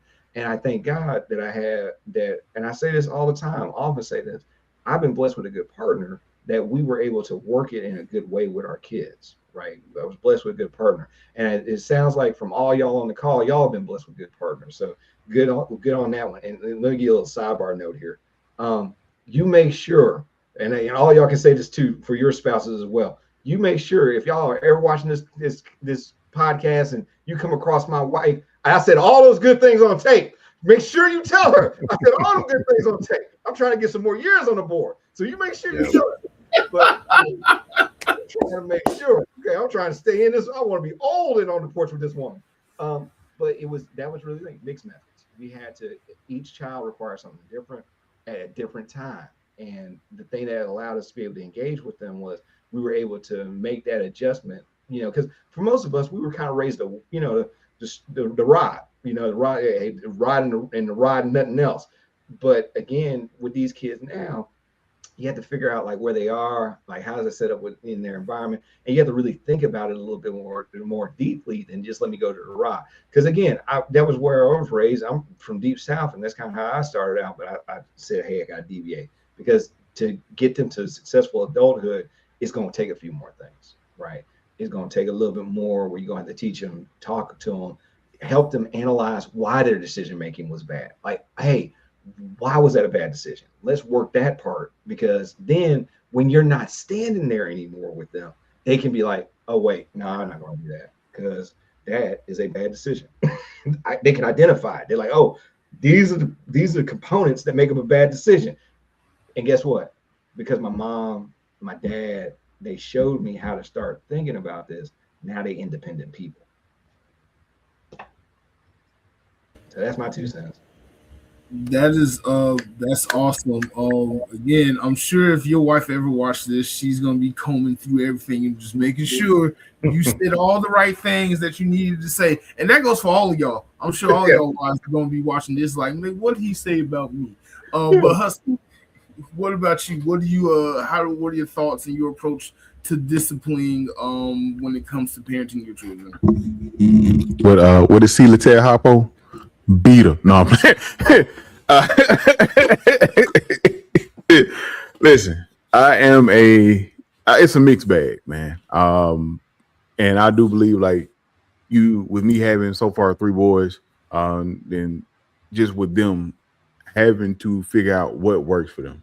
Like my oldest, I know I don't necessarily have to swing the rod with him. I know I don't have to. He can get it. I know ways to get to him without having to actually, do it, anything like that. We'll talk, we have conversations. I try to get him to explain to me what was, like I said, Dr. Washington was saying about what was your line of thinking of doing this. Now that middle one, listen. What was the Kobe theme he had with them shoes? Same animal, different beast, whatever it was. Like different beast, same man. Complete child. Like it's I have to look at him like where are you? Is a thing to the middle child, because I was born as a middle child, so we'll touch on that one. We'll have I try the conversation route, try doing this, try taking stuff away, and it's like, what are we?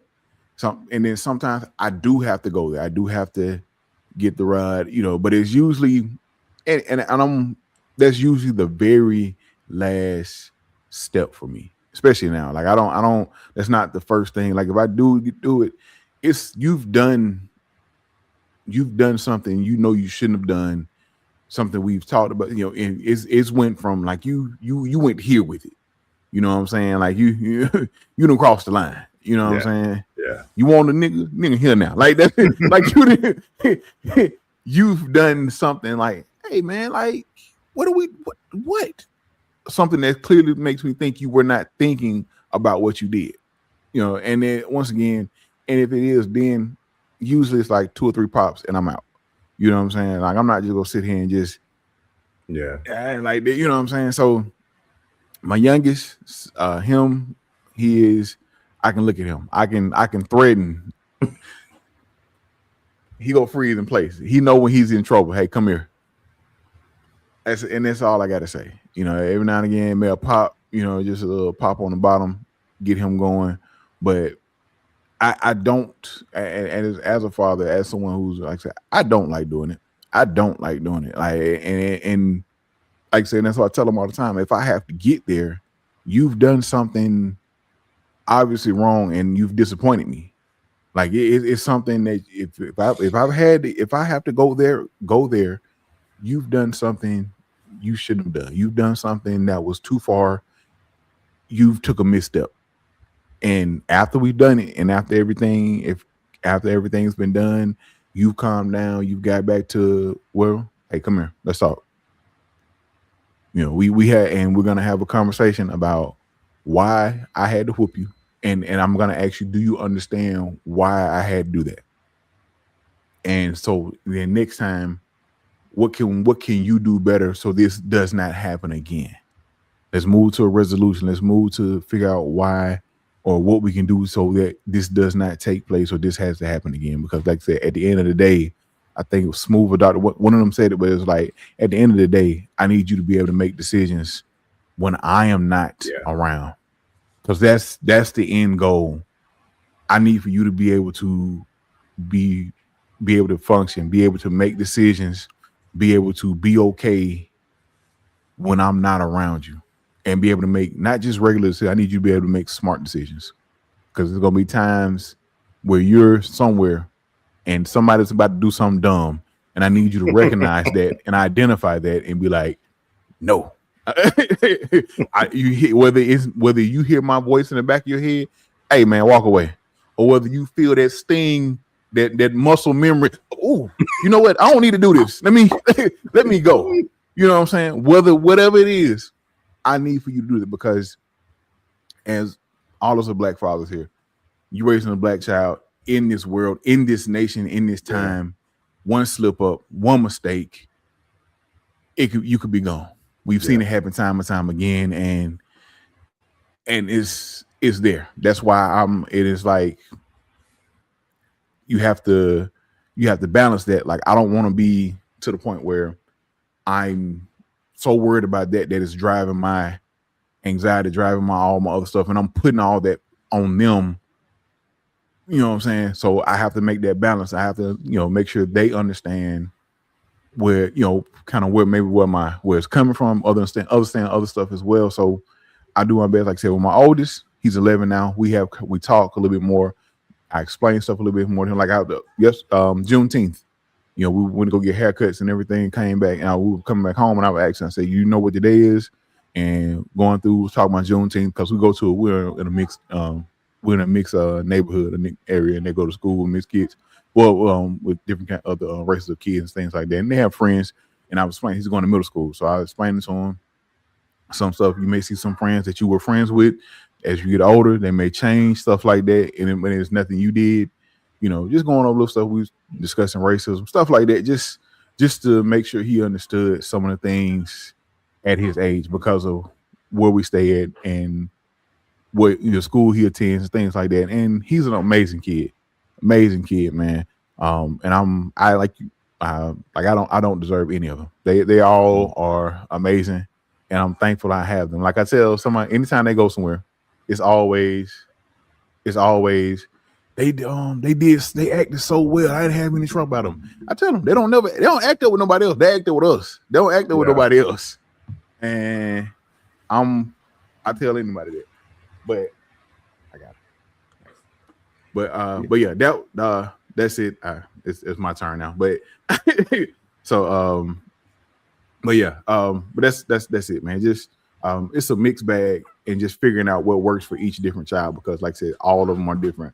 All of them have something different personalities, and they all respond differently to the things. So yeah. You know, if I could piggyback off what you just said real quick, you know, it is frustrating as hell when our kids go out. I mean, we do want them to go out into the world and act right, but when they act right out there and then they act the fool with us, it's frustrating. One thing I've learned though, that means we doing a good job, not just raising them right, but because they feel safe at home. Yeah, they feel safe to like I can't explain it well. I had it explained to me and it made sense. The words are failing me right now, but they feel safe at home. They feel safe to let out whatever it is that they can't let out outside.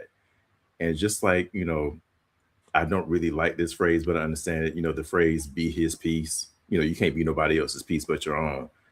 But I think what people are really trying to say is be a safe space for that other person.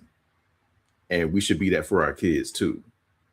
Absolutely. All the BS they get at school, they're gonna run into some. I know I've been cussing like a sailor today. They're gonna run into some asshole ass kids. They don't need to come home to asshole ass parents too. You know, so it's like if they, so I would say take that as a not a badge of honor, but like take that as a comfort when your kids act the fool with us at home, because that means that we've given them the safe space to just be them. Yeah. Awesome. Gentlemen, thank you so much for joining me this evening. This has been a very fascinating, very interesting discussion amongst the four of you fathers. I wish we had more time. There's so many other questions I would like to ask you all, but obviously I will have any of you back on to come on another day to be another guest, talk about different topics. But I will definitely do another Fathers in Nerdy Spaces. I actually did not think this would be as insightful as it was, but then I should have thought about it a little bit more. Again, thank every single one of you. Y'all have given me some advice. I'm not a father, but I aspire to become one day. One day is going to happen, and y'all have given me some words of wisdom. And I hope you've given my audience some words of wisdoms to live by. Again, so many things that y'all have spoke about that I would love to get further into, but we just don't have the time tonight. But before we go, I'm gonna let each of you go ahead and tell everybody where they can find you on the internet and what your upcoming projects is, and where they can find any of your work. I'm gonna start with Dr. David Washington. Where can everybody find you on the internet, and where can everybody find your graphic novel? All right. So you can find me on the internet at Washington Comics, and then comix.com. I'm also on Instagram at Washington Comics as well. Something I never thought I'd say at 47. Follow me on Instagram. So follow me on Instagram at Washington Comics, and that's COMIX Comics. But you can get the book. The book is available at WashingtonComics.com. It's also available on Amazon.com. The next project, as I alluded to earlier today, will be an animated film that will be coming out on Juneteenth weekend in Atlanta. We will be in Atlanta for an entire week in the Regal Theater at Perimeter Point for the film Black Defender: The Awakening, the animated version. Like this past Juneteenth or next year? Next year, 2027. Okay. Yeah. Okay. I will send you an email. We should definitely talk about that. Okay. S.Ceezy, why don't you go ahead and tell everybody where they can find you on the internet and what are your upcoming conventions and projects that you're working on? Sure. You guys looking for me on YouTube? I'm under S.Ceezy. That's S-CEEZY. Instagram, pretty much it's the same name, but instead of a dash, it's a dot. S.CEEZY on IG. TikTok is S.Ceezy Madness or S.CEezy Madness. And I think that's pretty much it. Everything. So if you were to look me up on the internet, just type in S.Ceezy. You're bound to see one of my socials pop up. All right, perfect. Husky, why don't you go ahead and tell everybody where they can find you on the internet? It looks like you holding the baby. Yeah. Very, very much so. Yes, you can find me everywhere at the Husky Hokage. I am on TikTok, Instagram, YouTube. Also, you can check out Victory Road AGP. It's Victory Road, a gaming podcast. That's the podcast that me and my shenanigans friendly type of cousin Dub that we host, where we talk and interview gamers and cosplayers and just people in this space, and give them a space and try to spotlight them to just show off and talk and tell people Mark has been on there, man. And we always appreciate you. But yeah, I don't have anything big coming up. I know right now I'm taking care of baby, so I do have I'm actually doing discussions on TikTok live. Usually I'm doing about twice a day now, since I'm off. I have a little time while she's napping. I'll jump on live in the afternoons around between 12 and 1. And then in the evenings, I'll jump on about anytime after 8, and I'll just have my panels like I said, I'm trying to build a community and give space because it's a lot of I like to call them turd nuggets. It's what I like to call them. It's the nice way of putting it. You know what I'm saying? People just online, trying to diminish anything that's of color, basically, when it comes to the gaming space. Anything that has a black character, black lead, it's always an issue where, this game is woke, or this game is DEI, and all of that nonsense. And my job, and it's some others that I'm happy to call mutuals, are fighting back against that, fighting back against the nonsense to make sure the gaming space, because I believe gaming is for everyone. Whether you play mobile games, whether you play cozy games, all you play is Madden every year, I look at you as a gamer. You know what I'm saying? And you should have a safe space to discuss or talk about whatever talk about your experience with the game or whatever, and not have to worry about hearing these idiots scream everything is woke or DEI because there's a black character in the game or something like that. So yeah, but like I said, Husky Hokage everywhere, and a Victory Road AGP everywhere as well. All right, perfect. Smoove, go ahead. All right, y'all can find me on Instagram and YouTube at Smoove Cosplaya, and also at M Abernathy VO. Also my website, myronabernathyvo.com. You can see all my past voiceover work there. No projects at the moment. Next big project will probably just be my yearly art project, which is my really long Dragon Con video every year. So yeah, that's it. So just out here cosplaying, out here trying to switch from IT to voiceover full time. So yeah, that's it. Perfect. If I know you, I know you're going to be able to do that. Actually, that's going to be a future video. We should talk about that later. But again, thank you all for coming on to the show. Sorry about the audio issues we had at the beginning, but Blerdkast Live will be off the next 2 weeks, and we'll be back in the middle of July with Black and Gaming. It was an interview that was supposed to happen at MomoCon, but we're going to bring it to you in July, where we'll do it live with the BIG organizers. And oh my God, I'm blinking on her name. We'll be there. We'll have Big in Gaming in July, and then after that, bringing back one of my favorite topics, the business of cosplay photography, as we're all gearing up for Dragon Con 2026. I'm going to have on some special guests, and we're going to talk about how to or not to make money at a convention near you. So that's going to be fun. Until then, go ahead and hit that like button, subscribe to Moana Nui and Blerdkast, and don't forget to, for as low as $2 a month, you can become a channel member and help support the channel and all of our nerdy endeavors. Until then, see y'all next time. Yeah. Yeah.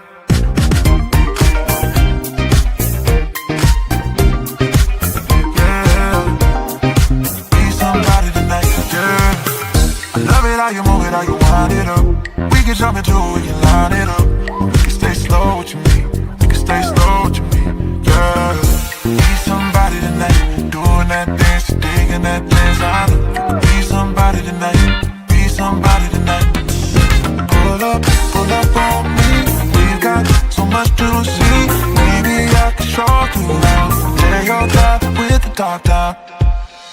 Baby, I don't